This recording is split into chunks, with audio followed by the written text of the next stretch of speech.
Okay, now we can start.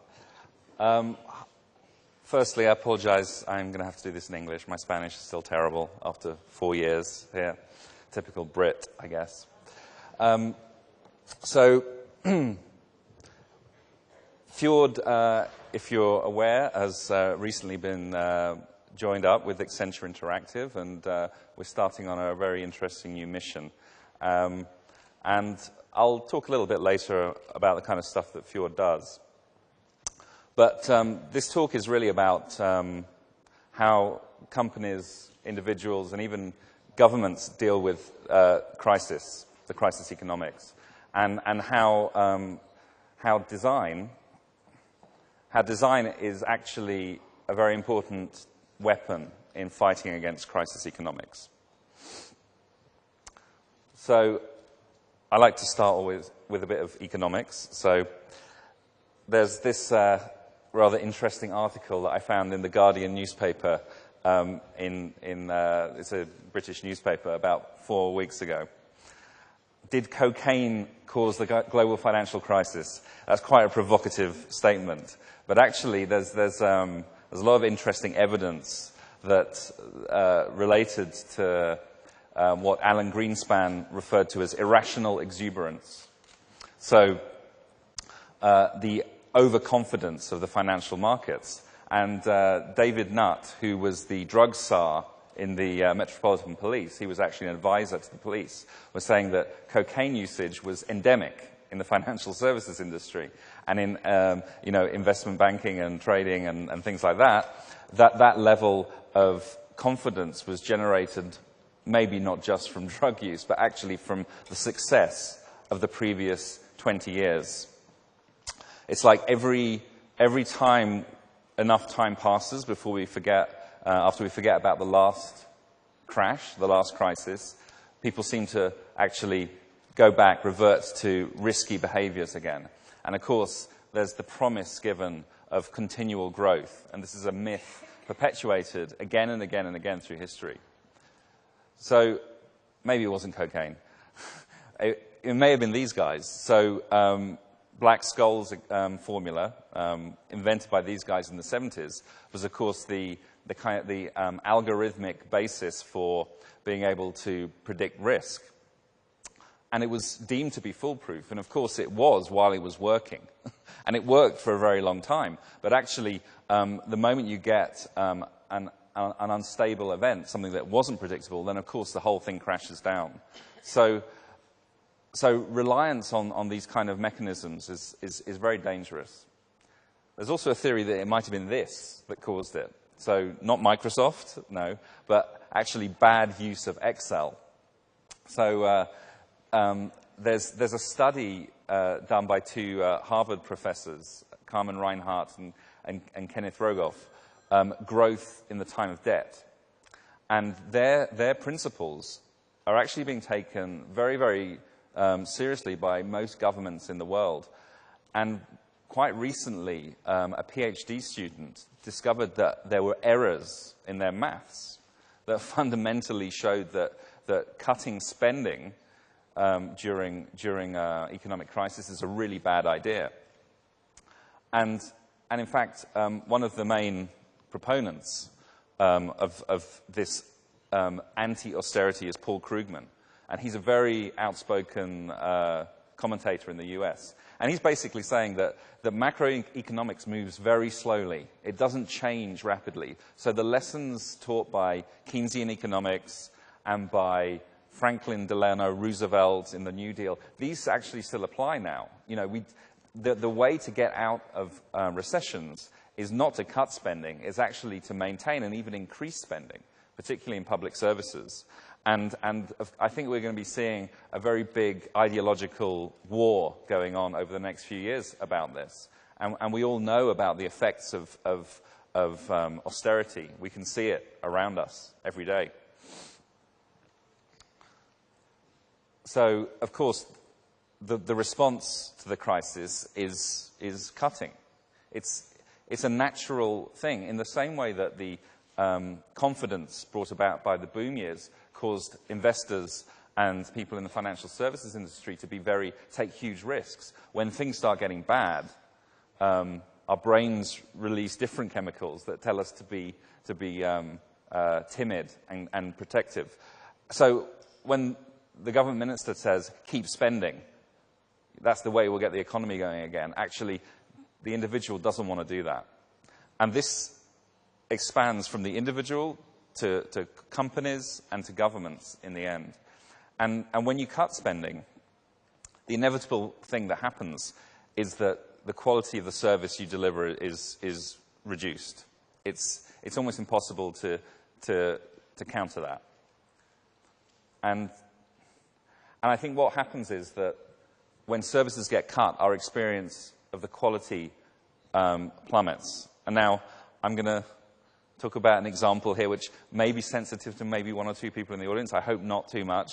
And this image of the new premium, I think, summarizes what's happening in the airline industry. And I'm not going to bash Iberia now. I know it's probably a very hot topic, and it clearly is, because people are marching in the streets about it.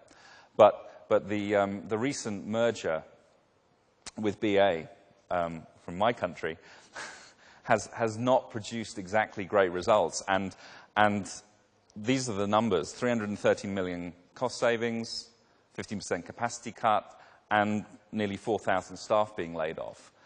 The amazing thing is that the chief executive of British Airways actually said 2 years ago, this merger is going to be great for BA. You know, that pretty much sums up what these kind of rationalization of industry leads to. And the problem is that this then feeds through directly to quality. So I find it really kind of amazing in a way that now in 2012, Iberia is actually ranked below Ryanair. Now, again, I'm not bashing Iberia here. I think it's a shame that such a premium brand has now got this perception. And it's actually not that Iberia is worse quality than Ryanair. It's actually the gap between expectation and the experience. So Iberia is still presented as a premium brand, a premium experience, but it's not a premium experience anymore. You have to pay for your drinks. You still have less legroom. The planes aren't as well equipped as they were, and I think this clearly applies to many other industries and other companies. But it's a very vivid example. These numbers come from many different customer surveys. And then what happens is trust gets eroded. Your trust in the brand starts diminishing. And once trust is gone, as it went with this guy, Richard Nixon, you don't get it back. It's very hard to get it back. And just to expand it out a bit, I don't want you to think I'm just bashing Iberia.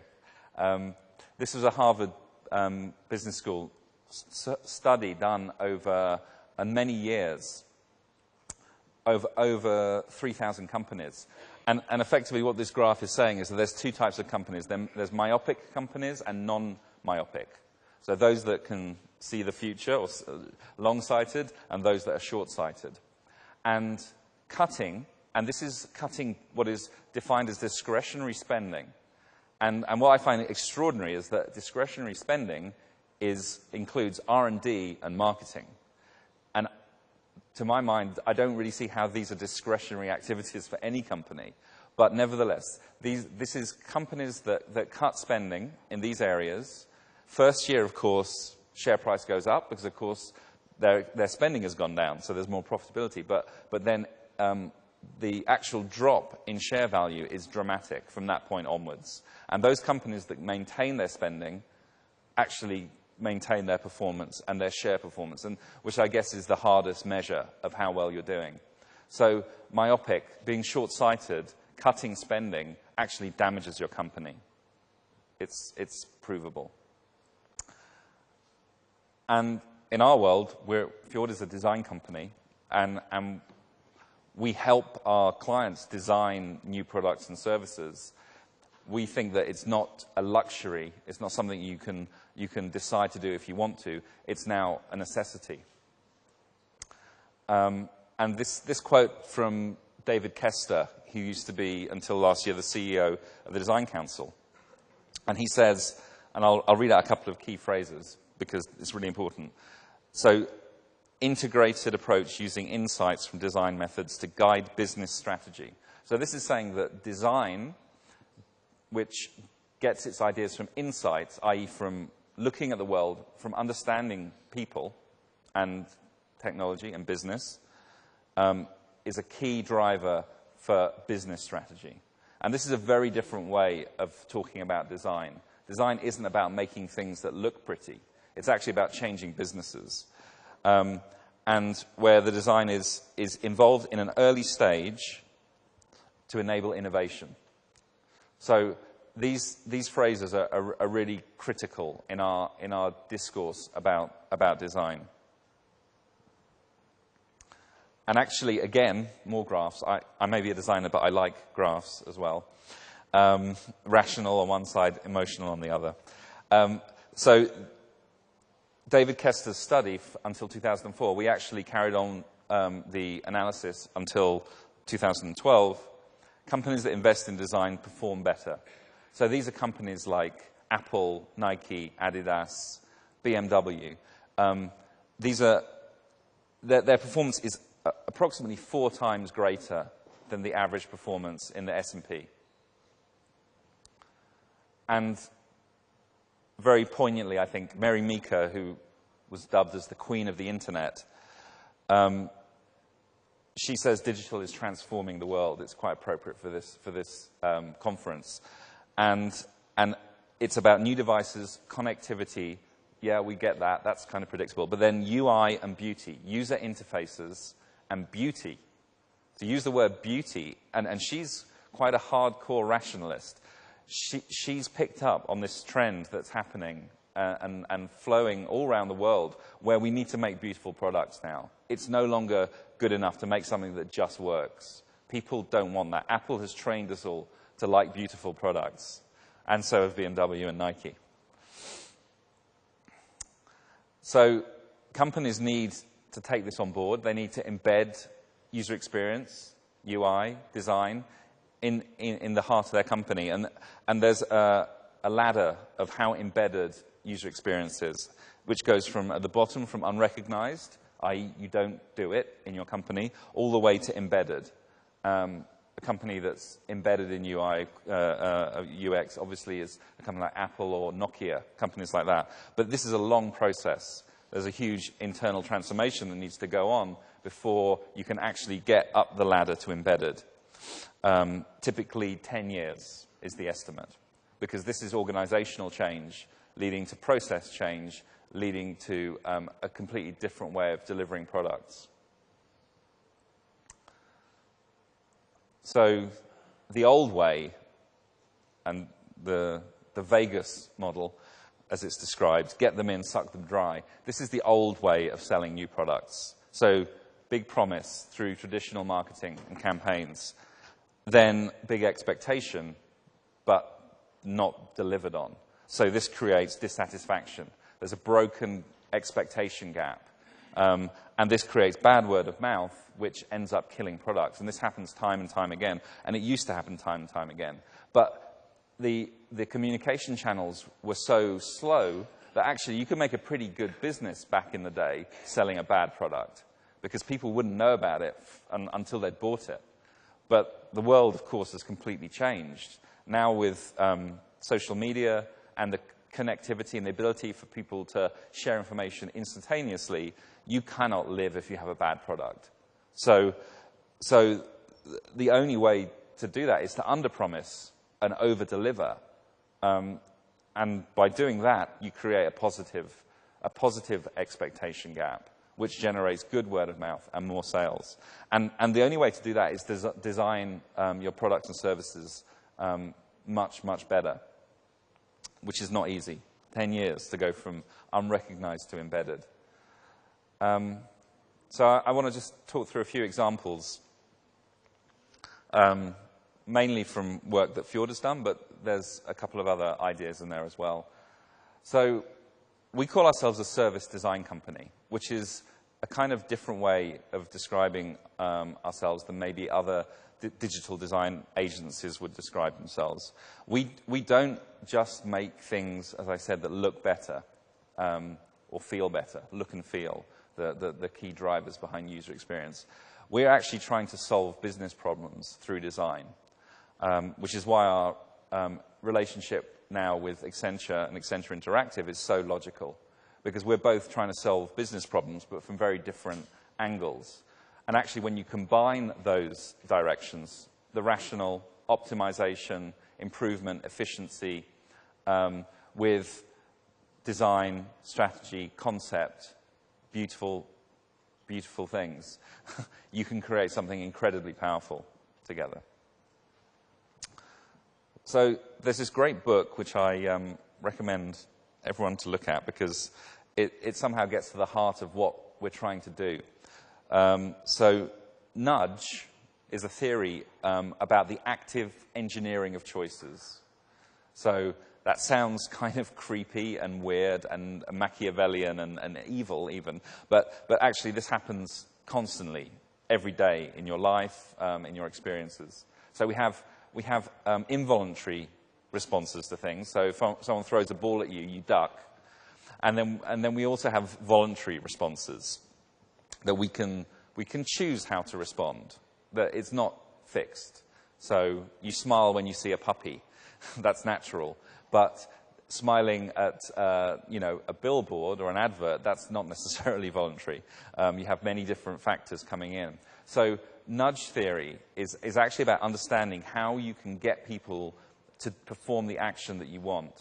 And it's more than just understanding ergonomics and layout and where to put the button on the screen. It's actually about understanding psychology and what drives people to make the decisions they do.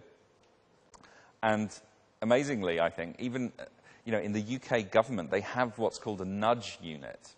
So this behavioral insights team, they're trying to understand what motivates people to do the things that they do.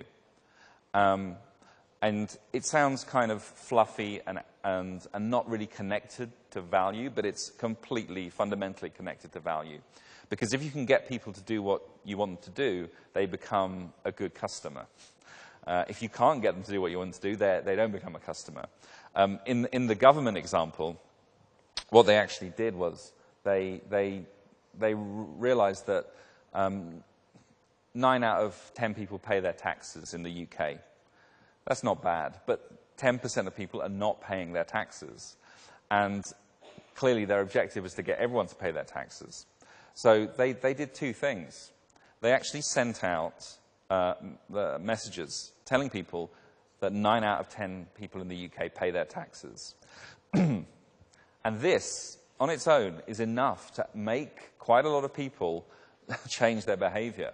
Because actually, there's a herd mentality thing going on. If you're one of those 1 in 10, unless you're amoral, deeply unethical, and don't care about society, you're going to feel pretty guilty when you realize that 9 out of every 10 people you walk past on the street are actually paying their taxes. So that's a kind of guilt trip method. But there was something else they did that was really clever and very interesting. So they decided they would handwrite the envelopes to every single taxpayer in the UK. So that must be something like 35 million people. Sounds completely insane. Some people had to sit there handwriting the addresses on envelopes before they get posted out. Thinking about it from a kind of operational point of view and the cost of doing that, I don't think anyone would have ever said that's a great idea. But these behavioral insights guys said, no, people getting a printed envelope will not feel any connection with it. They won't feel any responsibility to the person that sent that letter to them. If we handwrite it, then they'll realize there's a human being at the end of this. So I better respond to them. It's not just a machine or a robot or an automated printing system. And so for every pound that they spent on writing these letters, they recovered £2,000 extra tax. So this amazing return on investment came from a very simple idea, that you connect with people, you make them feel human, you don't make them feel unhuman. You don't dehumanize them. And then you can actually get them to interact with you in a real way. So I'm just going to show 3 case studies, all from the banking industry, that Fjord has worked on, that show 3 different concepts in our design approach, in our attempt to get people to do what we want them to do through design. And the first principle is simplicity. So we have a catchphrase or a brand statement, however you want to put it, elegant simplicity. And this neatly sums up how we approach design. So elegance is about making things that are beautiful, but simplicity is about making things easy to use and reducing the amount of effort it takes to use things. And there's a great analysis of simplicity from B.J. Fogg. Again, this is in the area of persuasive technology, so it's talking about the same thing as those nudge guys. And he's saying that simplicity is actually about satisfying at the lowest cost. And cost doesn't, of course, mean money. Well, it can mean money, but it means several things. So time, how quickly can you do something? How much it costs financially. The physical effort, the actual mechanical effort required to do something. The amount of brain cycles it takes, so how complicated something is. Social deviance, which I'll come back to in a minute because it's kind of weird and interesting. And then non-routine. So if you're used to doing something, even if it's complex, if you're habituated to it, it's a lot easier. So we all learn software over time.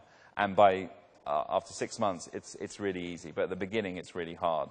So, well, what he also says, so these are all kind of obvious, but what he's saying is that it's not consistent. Depending on who you are and where you are and what you're doing, the value of each of these things changes. And understanding which is the most important to that person in that moment is a way of reducing complexity. So let's say someone doesn't have any time, but they've got plenty of money, then maybe they're willing to pay for something that someone on the opposite side isn't. So maybe they're willing to pay for someone to take away some of those complexity. Now, I mentioned social deviance, and that seems kind of strange. What does that even mean? So it's a really important insight, is that actually you can do many things really simply, but you'll be paying a social price. So the example that Fogg says, the easiest thing to do in the morning is just to get out of bed in your underwear and just walk out the front door and go to work. That's the easiest thing. It's quick, it's easy. But it's probably not going to get you many friends if you do that. You might even get locked up. So social deviance, or doing things that put you in a kind of isolated social situation or position, that actually adds complexity. So that has to be considered. And the classic example I think we're seeing now is Google Glass. So everyone is like really excited about it, and it's a wonderful technology. But people do look a bit strange wearing the glasses. And I wear glasses, but most people who don't wear glasses don't want to start wearing glasses just to have the benefit of this projected and voice-controlled system. So they're failing because they're creating social deviance. You're having to make people do something that's going to make them seem a little bit weird, especially with all the nodding and ticks and gestures and winking that you need to do to operate the system. So that's a great example of it. So what we did for Barclays here in Spain, actually, is we helped them simplify one of their business processes, a pretty important one, signing up new customers. So Barclays' strategy is to, which I think is very interesting, is to reduce costs by improving the quality of the service. So rather than relying on traditional ways of acquiring customers, having lots of real estate with lots of people working there, they're sending out their relationship managers with iPads and signing people up. And we help them design this really cool service where you can sign someone up for an account in 10 minutes. Everything is done through the iPad. It's got biometric signature, it's got document scanning, it's got an ID card reader. So all of these things together reduce the complexity of something that everyone has to do at least several times in their life, which is open a bank account.